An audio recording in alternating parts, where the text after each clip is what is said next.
I have been best friends with her, 16F, for 7 years. We met through dance, and she's been like a sister to me. When I started talking to my now ex, 18M, she warned me to be careful, said he was a close friend of hers.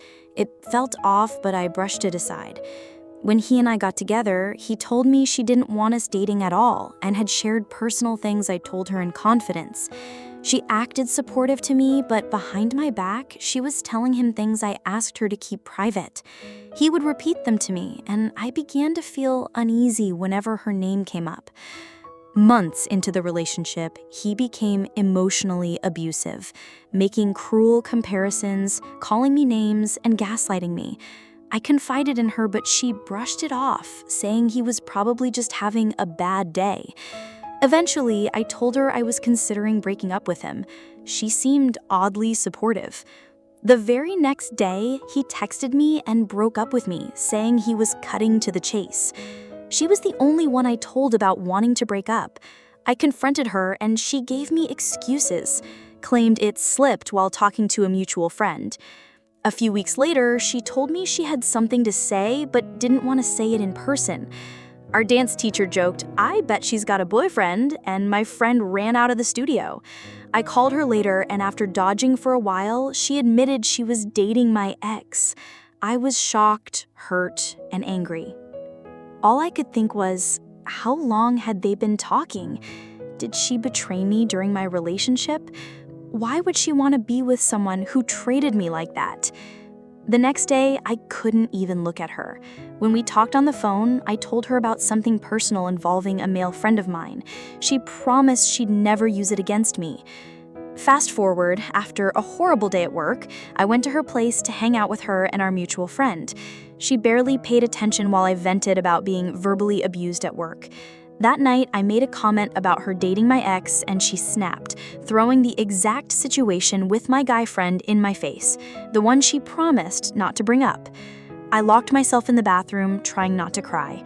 Our mutual friend came to talk me down, and later we sat quietly in my best friend's room until my mom came to pick me up. I haven't spoken to her since. Now I feel completely lost. Everyone thinks she's sweet and innocent, but they don't know the manipulation and betrayal behind closed doors.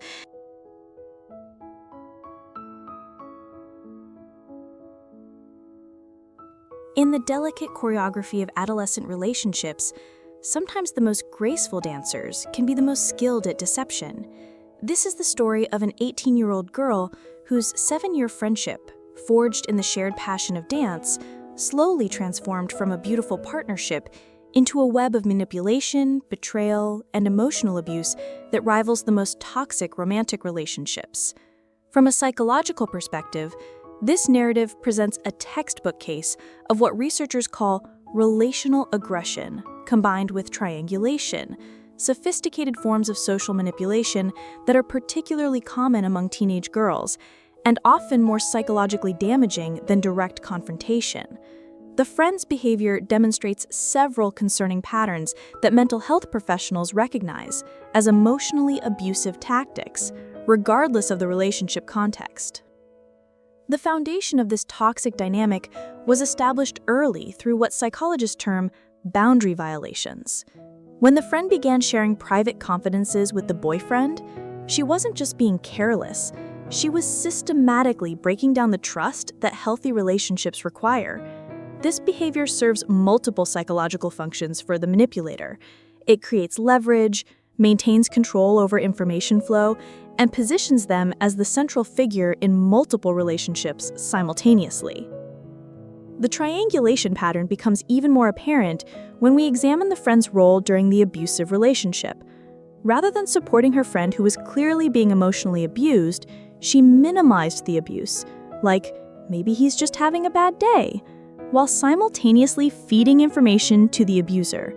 This isn't coincidental. It's a calculated strategy to maintain their position of power within the triangle. By keeping both parties dependent on her for information and emotional support, she ensured her centrality in their dynamic. The timing of the breakup revelation is particularly telling from a psychological standpoint. The friend's strange supportiveness when hearing about potential breakup plans followed immediately by the boyfriend initiating the breakup, getting straight to the point, suggests coordinated behavior. This represents a form of emotional orchestration where the manipulator creates outcomes that serve their interests while maintaining plausible deniability. The subsequent romantic relationship between the friend and the ex-boyfriend reveals the calculated nature of the entire situation. This wasn't a case of unexpected attraction. It was likely a planned outcome. The friend's behavior throughout the original relationship makes much more sense when viewed through this lens. She was actively working to undermine the relationship while positioning herself as the alternative. Her intimate knowledge of the relationship's problems, gathered through her role as confidant, gave her strategic advantages in attracting the boyfriend. The final betrayal, using the private information about the male friend against her, demonstrates the classic escalation pattern seen in emotionally abusive relationships.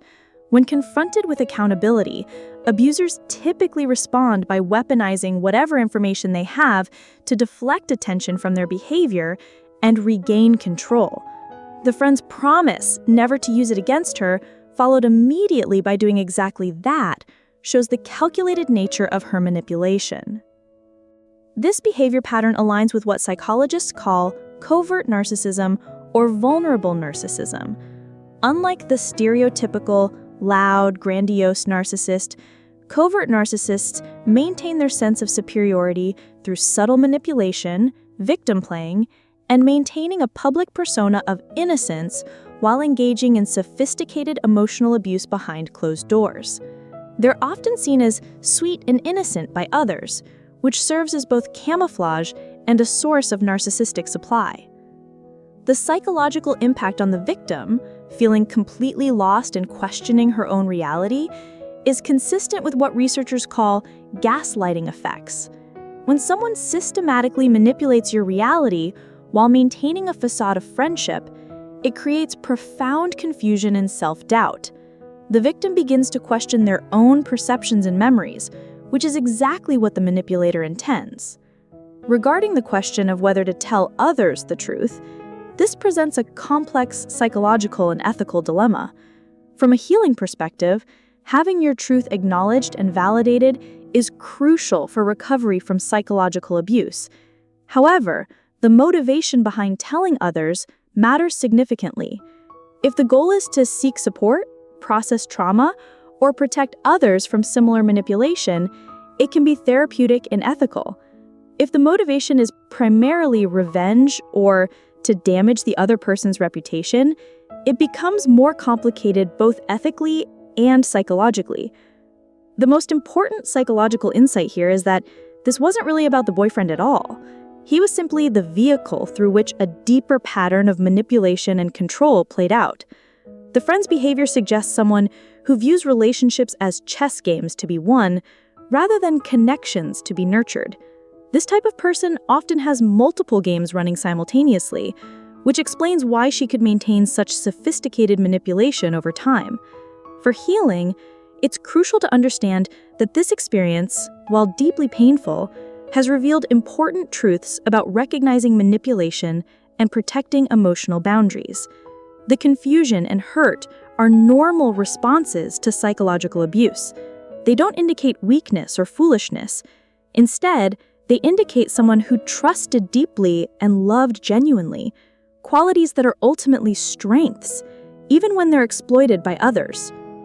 The path forward involves several psychological steps: acknowledging the abuse for what it was, grieving not just the friendship, but the person you thought she was, rebuilding trust in your own perceptions, and learning to recognize similar patterns in future relationships. This experience, while traumatic, can become a source of wisdom and strength. The ability to spot manipulation early and protect yourself from those who would exploit your genuine nature. Most importantly, remember that the friend's behavior says nothing about your worth or judgment, and everything about her character. People who are capable of such calculated emotional manipulation often target those who are empathetic, loyal, and trusting, not because these are weaknesses, but because they're the very qualities the manipulator lacks and simultaneously envies and exploits. The dance studio where this friendship began was meant to be a place of beauty, creativity, and connection. While this friendship became a dance of deception, you now have the knowledge and strength to recognize the difference between authentic connection and sophisticated manipulation. Your next relationships, both friendships and romantic, will be built on this hard-won wisdom, making them infinitely more genuine and secure than what you've left behind. In the end, the most profound victory over this type of manipulation isn't revenge or exposure. It's the quiet strength of walking away, healing completely, and building relationships based on mutual respect, genuine care, and authentic connection.